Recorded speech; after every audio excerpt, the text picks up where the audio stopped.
Doamne,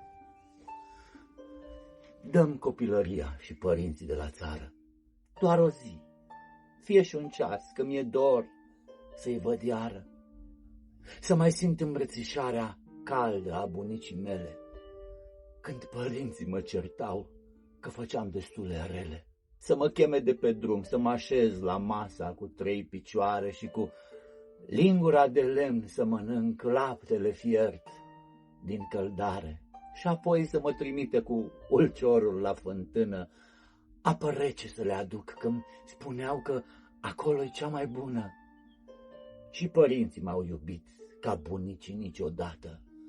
Mă întreb și nici nu știu de le-am mulțumit vreodată. Dă-mi, Doamne, copilăria. Demioara Lobodă.